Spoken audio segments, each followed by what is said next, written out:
are going to discuss about past continuous tense.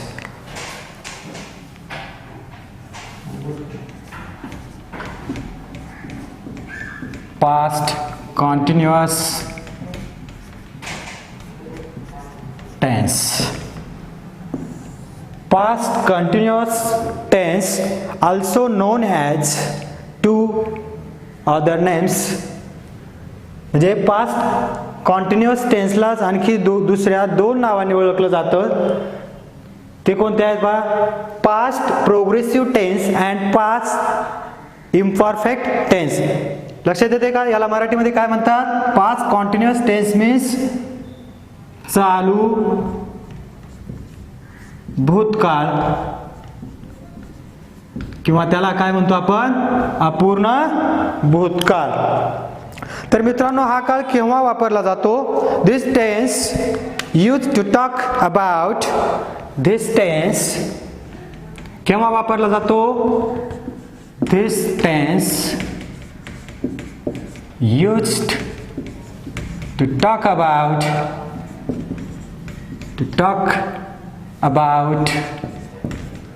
actions that were going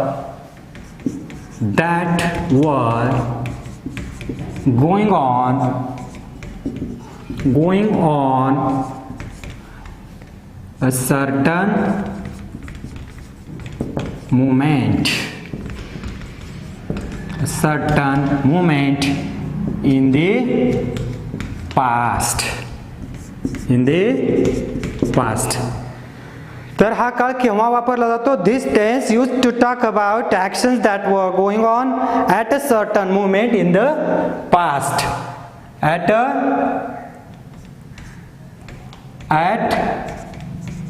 a certain moment in the past. तर याचा मराठीत काय अर्थ होतो? म्हणजे भूतकाळात एखादी क्रिया विशिष्ट वेळेसाठी सुरू होती किंवा चालू होती हे दर्शवण्यासाठी बाळांनो कॉन्टिन्युअस पास्ट टेन्सचा वापर केला जातो. म्हणजे भूतकाळामध्ये एखादी क्रिया विशिष्ट वेळेसाठी काय होती? सुरू होती किंवा चालू होती हे इंडिकेट करण्यासाठी आपण हा काळ वापरत असतो. आता बघा, आपण या काळाचा let us see the formula of किंवा the structure of this tense. आता या काळाचा आपण स्ट्रक्चर पाहणार आहोत, त्याला आपण फॉर्म्युला म्हणतो. बघा, या काळाचा फॉर्म्युला काय? सुरुवातीला करता आहे सब्जेक्ट प्लस वॉज ऑब्लिक वर प्लस फी फोर, किंवा त्याला आपण काय म्हणतो? Fee plus ING plus object आणि शेवटी कॉम्प्लिमेंट. लक्षात आलं? All of you note down or write down in your notebook. सर्वांनी आपापल्या वहीमध्ये लिहून घ्यायचंय. याचा पास्ट कॉन्टिन्युअस म्हणजे चालू भूतकाळाचं स्ट्रक्चर काय आहे? सुरुवातीला करता आहे. वॉज वर काय आहे? वॉज वर काय आहे? वॉज आणि वर. आतापर्यंत आपण याला काय म्हणत आलोत? वेअर म्हणत आलोत, परंतु हे चुकीचं आहे. याचं करेक्ट प्रोनाउन्सिएशन काय होतं? तर वर. काय होतं? वर. वर म्हणायचं, वेअर म्हणायचं नाही. That is wrong. तर वर म्हणायचं. तर हे काय? जसं आपण प्रेझेंट टेन्स मध्ये, कंटिन्युअस प्रेझेंट टेन्स मध्ये टू बी ची वर्तमानकाळी सहाय्यकारी क्रियापदं पाहिली होती. एम इज आर, बरोबर? Am is are. तसेच भूतकाळात मध्ये, चालू भूतकाळामध्ये टू बी ची जी सहाय्यकारी क्रियापदं कोणती आहेत? तर टू बी ची सहाय्यकारी क्रियापदं चालू वर्तमान काळाची कोणकोणती येतात? कोणते आहेत? वॉज आणि वर. आता मित्रांनो, हा काळ शिकत असताना वॉज कधी घ्यायचं आणि वर कधी घ्यायचं हे तुम्हाला मी थोडक्यात सांगतो. जर एकवचनी करता असेल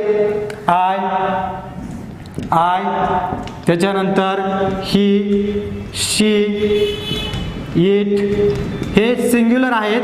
यांच्या पुढे कोणतं घ्यायचं? वॉज घ्यायचं, टू बीचं सहाय्यकारी क्रियापद. आणि इतर ठिकाणी जे प्लुरल आहेत यू हा एकवचनी आणि अनेकवचनी पण येतो. त्याच्यामध्ये वी असेल दे असेल, यांच्या नंतर काय घ्यायचंय बाळांनो, काय घ्यायचंय, वर घ्यायचंय. काय घ्यायचंय, वर घ्यायचंय. Do understand all of you, do understand, सर्वांना समजलं. तर कोणत्या कोणत्या कर्त्यानंतर कोणतं सहाय्यकारी क्रियापद घ्यायचं आहे चालू भूतकाळामध्ये, ते या ठिकाणी मी तुम्हाला लिहून दिले आहे. ही, शी, इट आणि आय असेल, एकवचनी करता असेल तर वॉज घ्यायचंय. यू, वी आणि दे यांच्यानंतर अनेकवचनी हेल्पिंग व्हर्ब्स जे आहे वर घ्यायचं आहे. तर पहा, बघा आता let us start some more examples in this tense. आता या काळाची आपण काही उदाहरणं अभ्यासणार आहोत. मराठीमध्ये सांगायचं झालं तर म्हणजे भूतकाळामध्ये एखादी क्रिया विशिष्ट कालावधीसाठी सुरू होती किंवा चालू होती हे दर्शवण्यासाठी आपण हा काळ वापरत असतो. फॉर एक्झाम्पल, मी अभ्यास करत होतो म्हणजे भूतकाळामध्ये अभ्यास करण्याची माझी क्रिया काय होती, चालू होती किंवा सुरू होती. त्याच्यानंतर मी टीव्ही बघत होतो किंवा पाहत होतो. आता स्ट्रक्चर तुम्हाला समोर दिलेला आहे. त्या स्ट्रक्चर प्रमाणे आता काय करायचे, आता आपल्याला काही उदाहरणं या काळावरची बाळांनो अभ्यासावायची आहेत. पे अटेन्शन यार, लक्ष द्या इकडं. बघा, फॉर एक्झाम्पल बघा, I was writing a letter. I was writing a letter. बघा, आता या ठिकाणी फॉर्म्युला काय सांगतो, पास्ट कंटिन्युअस टेन्सचा सुरुवातीला कर्ता आहे, सिंग्युलर आहे म्हणून वॉज घेतलेला हेल्पिंग वर्ब, नंतर V4 आलं, हे हेल्पिंग वर्ब आहे. त्याच्यानंतर हे V4 आहे, त्यालाच V प्लस ING असं म्हणतो. आणि लेटर काय, ऑब्जेक्ट आहे. लक्षात येते. I was writing a letter म्हणजे मी पत्र लिहित होतो. म्हणजे भूतकाळामध्ये एका विशिष्ट वेळी माझी पत्र लिहिण्याची क्रिया काय होती, सुरू होती किंवा चालू होती. त्याच्यानंतर next sentence, they were playing cricket. दुसरं वाक्य काय, दे वर प्लेइंग क्रिकेट. बघा, याच्यामध्ये सब्जेक्ट दे आहे, प्लुरल आहे म्हणून वर आलेला आहे, हेल्पिंग वर्ब अनेकवचनी, त्याच्यानंतर V4 आणि ऑब्जेक्ट. लक्षात येते. दे वर प्लेइंग क्रिकेट, ते क्रिकेट खेळत होते. म्हणजे भूतकाळामध्ये विशिष्ट वेळी त्यांची क्रिकेट खेळण्याची क्रिया काय होती बाळांनो, सुरू होती किंवा चालू होती. त्याच्यानंतर next sentence, she was singing a song. She was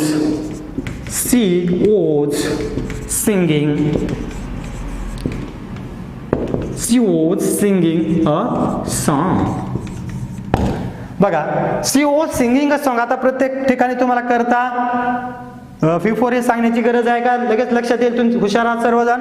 she was singing a song म्हणजे याचा मराठीमध्ये काय अर्थ होतो, ती गाणे गात होती. म्हणजे भूतकाळामध्ये तिची गाणे गाण्याची क्रिया काय होती बाळांनो, सुरू होती किंवा चालू होती. हे दर्शवण्यासाठी किंवा हे इंडिकेट करण्यासाठी आपल्याला पास्ट कॉन्टिन्युअस टेन्सचा म्हणजे चालू भूतकाळाचा किंवा पूर्ण भूतकाळाचा वापर करावा लागतो.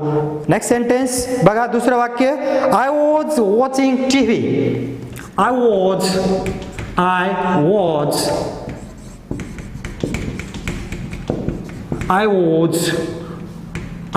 was watching TV. बघा, I was watching TV, me TV पाहत होतो किंवा बघत होतो. Next sentence, they were coming to Pune. They were coming to Pune. They were coming to Pune. कम म्हणजे काय, येणे, त्याचं V4 काय, कमिंग. कम म्हणजे येणे, त्याचं V4 काय, coming. They were coming to Pune, ते पुण्याला येत होते. म्हणजे भूतकाळामध्ये विशिष्ट वेळी त्यांची पुण्याला येण्याची क्रिया काय होती, सुरू होती. दे वर कमिंग टू पुणे. त्याच्यानंतर I was talking on the phone. दुसरं वाक्य पहा, I was talking on the phone. बघा, I was talking on the phone. On the phone म्हणजे फोनवरती. I was talking on the phone. मी मोबाईलवर बोलत होतो. भूतकाळामध्ये माझी मोबाईलवर बोलण्याची क्रिया काय होती, विशिष्ट काळासाठी सुरू होती किंवा चालू होती. Next sentence, in this tense we were cooking dinner. we were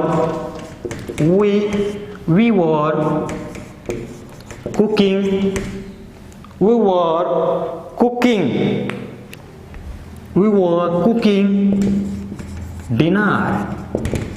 dinner म्हणजे काय हो, रात्रीचे जेवण. वी वर कुकिंग, कुक म्हणजे काय, बनवणे, स्वयंपाक करणे.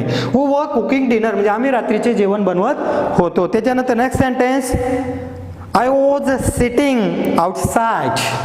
हे पुसतो मी, आय वॉज सिटिंग आउटसाइड. दुसरं वाक्य काय, I was sitting outside. Outside म्हणजे काय, बाजूला. आय वॉज सिटिंग आउटसाइड म्हणजे मी बाजूला बसलेलो होतो. त्याच्यानंतर पहा, you were running fast. You were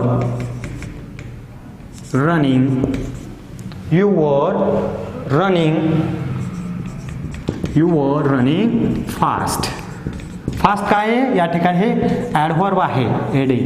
adverb म्हणजे काय, ॲडव्हर्ब म्हणजे क्रियाविशेषण आहे. You were running fast. You were running fast म्हणजे तू जोरात धावत होता. म्हणजे भूतकाळामध्ये एका विशिष्ट वेळी तू जोरात धावत होता किंवा तुझी जोरात धावण्याची क्रिया सुरू होती. त्याच्यानंतर पहा, I was reading a newspaper. I was reading a newspaper. I was reading a newspaper. I was reading a newspaper म्हणजे मी वर्तमानपत्र वाचत होतो. म्हणजे भूतकाळामध्ये वर्तमानपत्र वाचण्याची माझी क्रिया बाळांनो काय होती, सुरू होती किंवा चालू होती. आणखी या काळाचा उपयोग कशासाठी केला जातो, आणखी या काळाचा उपयोग कशासाठी केला जातो हे आपण थोडक्यात पाहूया. तर पहा, आणखी याचा यूज काय बघा. एका मोठ्या कृतीच्या दरम्यान छोटी कृती घडत असेल व छोटी कृती ही साध्या भूतकाळात असेल तर मोठी कृती चालू भूतकाळात असते. म्हणजे काय, दोन क्रिया एका पाठोपाठ घडत असतात.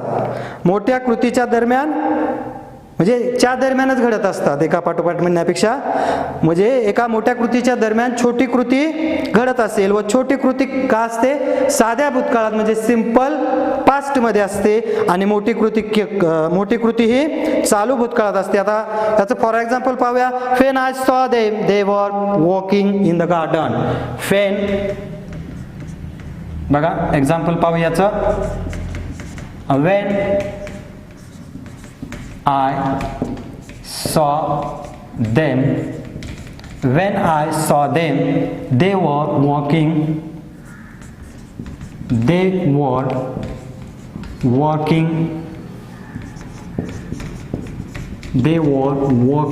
in the garden. गार्डन म्हणजे काय, बाग किंवा त्याला बगीचा असं म्हणतो. When I saw them, they were walking in the garden. आता या ठिकाणी बघा, दोन कृती म्हणजे जेव्हा एका मोठ्या कृतीच्या दरम्यान छोटी कृती घडत असते तेव्हा चालू कृती घडत असेल व छोटी कृती साध्या भूतकाळात आहे. छोटी कृती काय, वेन आय सॉ देम, जेव्हा मी त्यांना पाहिलं, ही काय छोटी कृती आहे. छोटी कृती ही साध्या भूतकाळात असते आणि मोठी कृती ही चालू पूर्ण भूतकाळात असते. लक्षात येते का, चालू पूर्ण आहे, चालू भूतकाळात असते ही मोठी कृती. दे were walking in the garden म्हणजे काय, मोठी कृती आहे ती चालू म्हणजे कॉन्टिन्युअस पास्ट टेन्स मध्ये असते. काय असते, कॉन्टिन्युअस पास्ट टेन्स मध्ये असते. या ठिकाणी दोन कृती आहेत, दोन क्रिया आहेत. कोणत्या, वेन आय सॉ देम म्हणजे जेव्हा मी त्याला पाहिलं, ही काय सिंपल पास्ट मधली आहे कृती, बरोबर.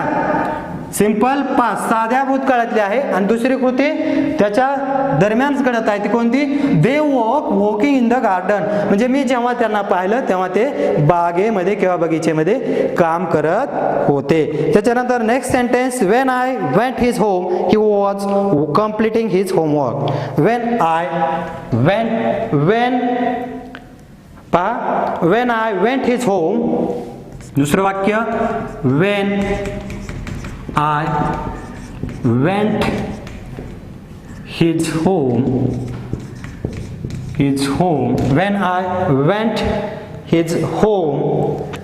When I went his home, he was completing his homework. He was completing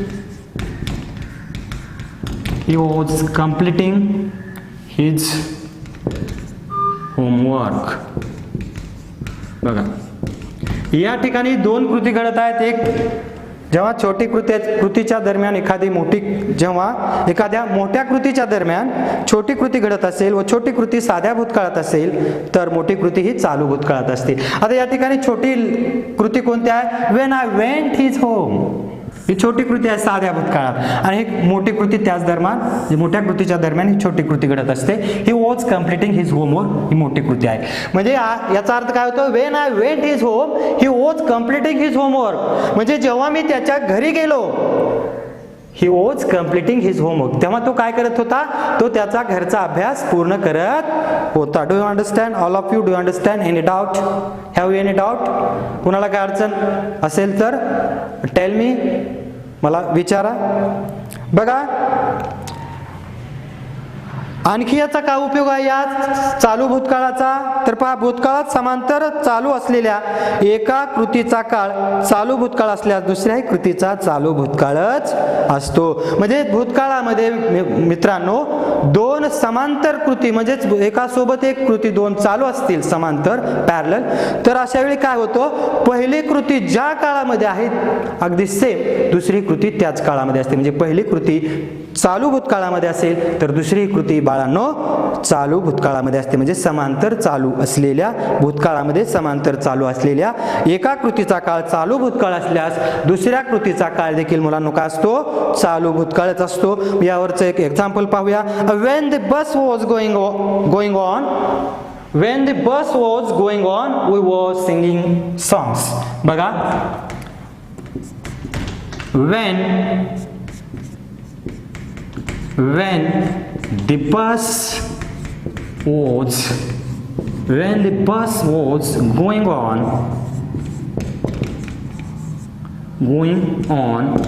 the bus was going on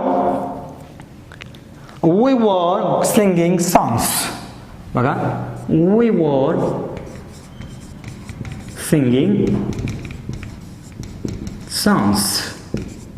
we were singing songs. बघा, आता या ठिकाणी दोन घटना एकाच वेळी सुरू आहेत. म्हणजे भूतकाळात समांतर चालू असलेल्या एका कृतीचा काळ चालू भूतकाळ असल्यास दुसऱ्याही कृतीचा काळ बाळांनो काय असतो? चालूच भूतकाळ असतो. दोन कृती आहेत कोणत्या? When the bus was going on, म्हणजे बस सुरू झालेली आहे, भूतकाळामध्ये सुरू झाली होती. वी वर सिंगिंग सॉंग्स, तेव्हा आम्ही गाणे गात होतो. याचा अर्थ काय होतो? When the bus was going on we were singing songs, म्हणजे जेव्हा बस सुरू झाली होती तेव्हा आम्ही गाणी गात होतो. सॉंग्स म्हणजे अनेक वचन आहे, गाणी असा अर्थ होतो. लक्षात आलं? तर या ठिकाणी पास्ट कॉन्टिन्युअस टेन्स याचा फॉर्म्युला अभ्यासला आपण. म्हणजे याचं स्ट्रक्चर काय? स्ट्रक्चर सब्जेक्ट प्लस वॉज वर, म्हणजे भूतकाळी टू बीची सहाय्यकारी क्रियापद हेल्पिंग व्हर्ब्स असं म्हणतो. वॉज कधी घ्यायचं? सिंग्युलर सब्जेक्ट असेल तर. वेअर कधी घ्यायचं? प्लुरल सब्जेक्ट असेल तर. Do understand? त्याच्यानंतर plus subject plus was were plus V4, म्हणजे मुख्य क्रियापदाचं आयएनजी युक्त रूप, त्यालाच आपण V4 असं म्हणतो. देन त्याच्यानंतर ऑब्जेक्ट आणि पूरक भाग असेल तर कॉम्प्लिमेंट. हा फॉर्म्युला अभ्यासला. त्याच्यानंतर त्याचा उपयोग, युजेस ऑफ दिस टेन्स, या काळाचे काय उपयोग आहे ते आपण अभ्यासले. लक्षात येते? तर मित्रांनो आपण या ठिकाणी थांबूया. ना stop here. Today we are going to learn next tense at the same time. Thank you so much.